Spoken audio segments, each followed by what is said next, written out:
semuanya, perkenalkan nama saya Lilis Marcelina Situmorang dengan NIM 06031282429054. Saya dari Program Studi Pendidikan Ekonomi, Fakultas Keguruan dan Ilmu Pendidikan, Universitas Sriwijaya. Pada kesempatan kali ini, saya akan membuat tugas ujian akhir semester mata kuliah perkembangan peserta didik yang diampu oleh Bapak Dr. Andus Iqbal Barlian MPD dan Ibu Dewi Pratita SPD MPD. Oke, pada kesempatan kali ini saya akan mewawancarai salah satu narasumber yang berperan penting dalam dunia pendidikan. Wawancara ini bertujuan untuk menggali pengalaman dan pandangan beliau mengenai perkembangan kognitif, sosial, emosional, dan moral peserta didik, khususnya pada anak usia sekolah dasar, serta bagaimana strategi beliau dalam menghadapi berbagai tantangan tersebut di lingkungan sekolah dasar. Di sini saya akan melakukan wawancara melalui via Zoom bersama dengan beliau. Langsung saja. Oke, saya ucapkan selamat bergabung di Zoom pada malam hari ini kepada Ibu. Di sini saya akan memperkenalkan diri saya terlebih dahulu. Perkenalkan, nama saya Lilis Marcelina Situmorang. Saya dari Prodi Pendidikan Ekonomi, Fakultas Keguruan dan Ilmu Pendidikan Universitas Sriwijaya. Di sini saya akan mewawancarai Ibu, tapi saya harap Ibu memperkenalkan diri terlebih dahulu juga. Oke, baik. Terima kasih. Perkenalkan, nama saya Lucy Christina Simbolon. Profesi saya saat ini sebagai guru SD dan saya sudah bekerja kurang lebih dari 3 tahun. Dan sekarang saya mengajar mata pelajaran seni. Kalau boleh tahu, berapa usia anak-anak yang Ibu dampingi saat ini? Usia anak saat ini mulai dari kelas 1 sampai kelas 6 itu sekitaran 6 sampai 12 tahun. Oke, langsung saja ya Bu, saya bertanya. Bagaimana Ibu melihat perkembangan kognitif siswa di usia yang sedang Ibu dampingi saat ini? Oke, menurut pribadi saya ya, melihat perkembangan kognitif siswa di usia sekolah dasar, khususnya di tempat instansi saya bekerja saat ini, sudah mulai menunjukkan kemajuan dan mereka mulai bisa berpikir logis, memecahkan masalah sederhana, dan menunjukkan rasa ingin tahu yang tinggi. Oke, pertanyaan selanjutnya. Apa saja bentuk perubahan sosial atau emosional yang biasanya terlihat pada anak di usia yang Ibu dampingi pada saat ini? Anak-anak di usia ini mulai lebih peduli pada teman-teman sebayanya, mulai muncul rasa ingin dihargai, dan belajar bekerja sama. Mereka juga mulai bisa mengenali dan mengungkapkan perasaan mereka sendiri, walaupun kadang masih sulit untuk mengontrol emosi mereka sendiri. Oke, pertanyaan selanjutnya. Pernahkah Ibu menghadapi siswa yang mengalami hambatan dalam perkembangan moral atau perilaku? Jika pernah, apa saja cara yang Ibu lakukan untuk menangani masalah tersebut?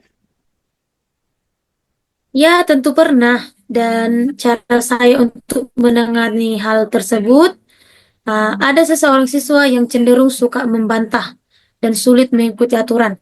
Saya mencoba untuk mendekatinya secara personal, mencari latar belakang siswa tersebut. Dan ternyata anak tersebut kurang mendapatkan perhatian dari keluarga maupun dari lingkungan sekitar siswa tersebut. Dan saya lebih sering mengajak dia berbicara dan memberikan tanggung jawab kecil di kelas. Seperti setiap pagi, saya akan menyuruh dia untuk mengikuti dan bekerja sama dengan orang tuanya. Perlahan-lahan perilaku mulai membaik karena merasa dihargai dan diperhatikan. Oke, yang selanjutnya, menurut Ibu sejauh mana peran keluarga atau peran orang tua mempengaruhi anak di sekolah? Peran orang tua sangat besar. Anak-anak juga mendapatkan dukungan emosional dan bimbingan dari keluarga, cenderung lebih percaya diri dan cepat berkembang. baik secara akademik maupun sosial. Namun sebaliknya, jika hubungan keluarga tidak harmonis atau kurang komunikasi, hal itu sangat terasa dampaknya di sekolah. Seperti anak ini menjadi pendiam, agresif, atau kurang motivasi untuk belajar pada pembelajaran yang akan dimulai. Pertanyaan terakhir, apa harapan Ibu dalam mendukung tumbuh kembang anak secara optimal?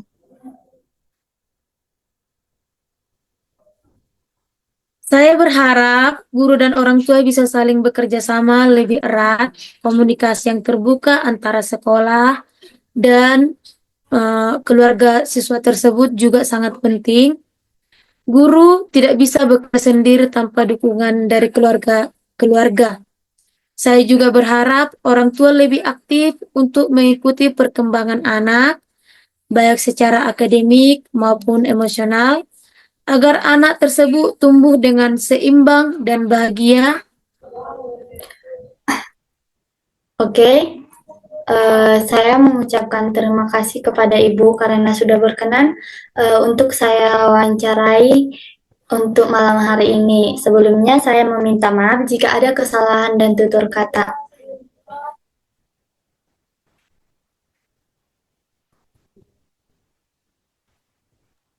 Ya, sama-sama. Terima kasih juga. Nah, dari wawancara dengan ibu guru tersebut, saya memahami bahwa anak-anak usia 6-12 tahun mulai berpikir lebih logis dan dapat memahami konsep yang lebih kompleks, meskipun mereka masih membutuhkan bantuan seperti gambar atau benda nyata.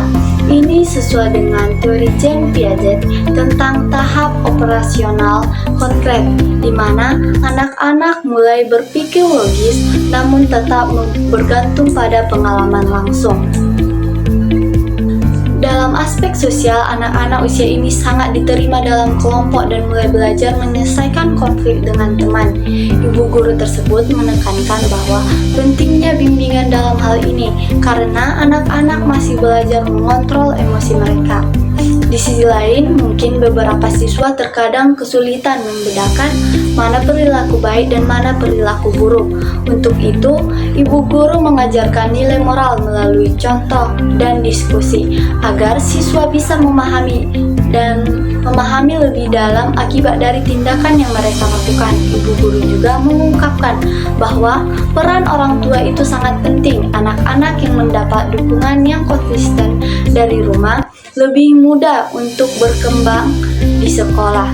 Dalam hal ini, komunikasi antara guru dan orang tua sangat membantu tumbuh kembang peserta didik.